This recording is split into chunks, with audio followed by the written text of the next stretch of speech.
Olá a todas as pessoas que acompanham o Palavras de Classe aqui pela nossa plataforma do jornalismo para os trabalhadores, o nosso Afronte. Nessa gravação de hoje, estamos aí em meados de agosto, na verdade estamos gravando no dia 8 de agosto essa nossa conversa. Eu quero dialogar com vocês a respeito de algumas categorias importantes na sequência das nossas gravações aqui pela Palavra de Classe, que falam no começo desse ano já sobre a guerra, a gente falou sobre a possibilidade da mudança social, né, a atualidade da compreensão das mudanças a partir das revoluções. E para entender como que acontecem revoluções, é preciso entender a realidade, é preciso que o conjunto das pessoas que vivem na sociedade capitalista atual e que querem e que precisam transformá-la em uma sociedade mais justa, mais igualitária entre as gentes, elas precisam entender como que funciona essa sociedade capitalista.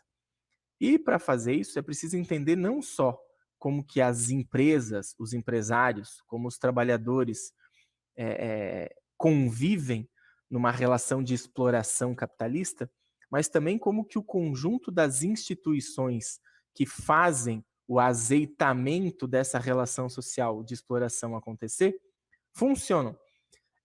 Estamos num contexto no Brasil em que as eleições são pautadas no conjunto das mídias de forma diuturna, ou seja, o tempo todo são as eleições que estão no meio das conversas para os próximos dias, aí há menos de 60 dias do primeiro turno das eleições federais no Brasil, né, onde serão eleitos presidente, senadores, deputados federais, deputados estaduais e governadores.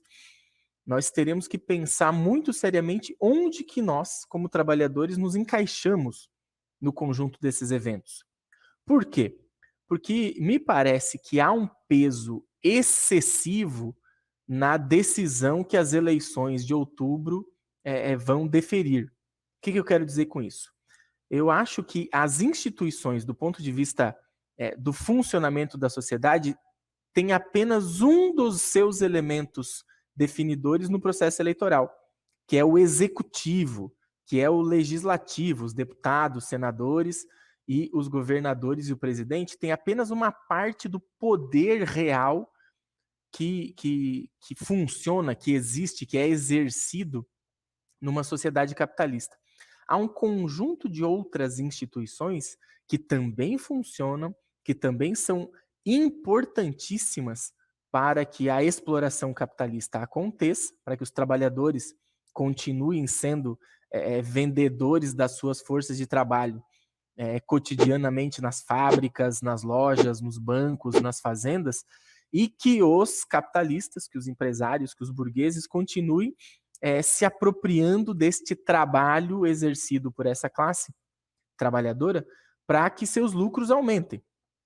Essas outras instituições são, por exemplo, o judiciário, são, por exemplo, as forças armadas, as forças policiais, as instituições culturais, educacionais, que também fazem parte do Estado capitalista. E esse Estado capitalista, ele precisa funcionar capturando o conjunto da objetividade e da subjetividade da classe trabalhadora. As pessoas precisam pensar por meio das categorias que a cultura dominante, que a cultura da classe dominante pensa a respeito dessa sociedade. Então, as noções de empreendedorismo, as noções de salvamento individual no caos social que se instalou nos últimos anos, parece que são o mecanismo de pensar o mundo que a própria classe trabalhadora utiliza.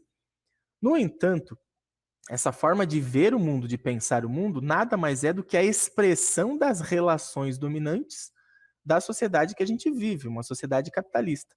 Então, para nós que precisamos entender essa sociedade, que nós queremos mudá-la, é preciso saber que a sociedade do capital, ela cria, ela produz, ela manifesta instituições que são conformadas a sua relação base, que é a relação mercantil, de compra e venda de tudo que você possa imaginar, seja dos subsídios básicos, alimentação, moradia, vestuário, seja das mercadorias que a própria mente, que a própria intelectualidade, que a própria cultura geral das pessoas precisam.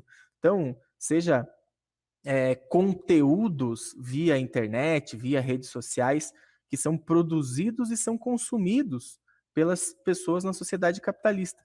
Tudo isso é mediado pela relação de exploração do capital. E quando o Estado precisa colocar-se em movimento para manter isso, todas as suas instituições são mobilizadas. O judiciário, o legislativo, o executivo e também o conjunto dessas outras formas organizativas institucionalizadas, como a escola, como as igrejas, digo novamente, como as forças armadas, as forças policiais, que mantém esse jeito, essa forma de pensar e de reagir diante do mundo. Bem, se nos entendemos até aí, o que vai ser disputado nas eleições de outubro não é o poder social. O que vai ser disputado nas eleições agora por uma série de correntes, de frações da burguesia, de organizações políticas dos trabalhadores, são uma pequena parcela da, vamos chamar assim, da instituição de gestão do caos social que é a sociedade capitalista. Então, é preciso debater aberta e profundamente com todas as candidaturas quais são os projetos de sociedade que elas expressam. O que o deputado, o senador, o governador, o presidente pretende apresentar dentro dessa parcela de gestão do caos social para os trabalhadores. Então, é lógico que há uma comoção nacional para a substituição do atual governo no Brasil por conta da irracionalidade instaurada no Planalto Federal desde 2018. Essa irracionalidade manifesta da forma mais absurda, da forma mais mesquinha possível, se acha capaz de gerir o caos do capital. Mas mesmo os capitalistas já perceberam e andam assinando cartas, produzindo oposições, já se deram conta que para o lucro do capital, este governo também pode não servir por mais 4 anos. Serviu, foi muito útil, fez um trabalho sujo necessário para os capitalistas brasileiros e mundiais? Fez, foi muito útil. Mas ele bateu num certo limite dessa irracionalidade. Parece que o próprio capital se deu conta de que a imbecilidade tem seus limites para o funcionamento normal do sistema. Agora nós, como trabalhadores, nós como organizações sociais, como movimentos, como partidos, com sindicatos, com associações cooperativas que vivemos em ocupações, em assentamentos, em acampamentos, nas periferias, que estamos dentro das escolas, que estamos dentro de pastorais sociais, que estamos dentro de organizações, vamos chamar assim, coletivas, precisamos saber que não basta o processo eleitoral para resolver os problemas que o caos capitalista cria todo dia. Nós precisamos saber a diferença entre o papel do Estado, o papel do governo, seja governo estadual, seja governo federal. Nós temos que saber o papel dos legislativos, nós temos que saber o limite que as nossas ações como trabalhadores têm no dia da eleição. E se entendermos dessas limitações, vamos saber que a nossa tarefa organizativa é muito mais ampla, que a nossa exigência para estudar cada vez mais, para interagir e construir pontes com a nossa classe, para que ela possa fazer a travessia de uma consciência mediada pela mercadoria até uma consciência da associação livre de produtores e produtoras para uma vida com sentido, bem, aí esta tarefa só as nossas organizações vão poder fazer. E não é apenas no período eleitoral. Agora, de forma concentrada, temos que cumprir uma tarefa. Mas desde já é preciso apresentar para todas as nossas gentes a exigência de uma transformação profunda, a exigência de uma revolução da forma de produzir a vida nesta sociedade. E isso significa criar agrupamentos, criar conexões com as comunidades onde a gente está, com os lugares onde a gente estuda, onde a gente mora, para que esse estudo, para que essa intervenção, para que essa solidariedade humana possa produzir passos firmes em direção a uma transformação global, uma transformação da totalidade do sistema. Então, meus queridos e minhas queridas, nas palavras de classe de hoje, temos uma síntese, que é saber a diferença da disputa pelo poder real na sociedade, que precisa abarcar o conjunto das instituições que manifestam e expressam o poder numa sociedade capitalista.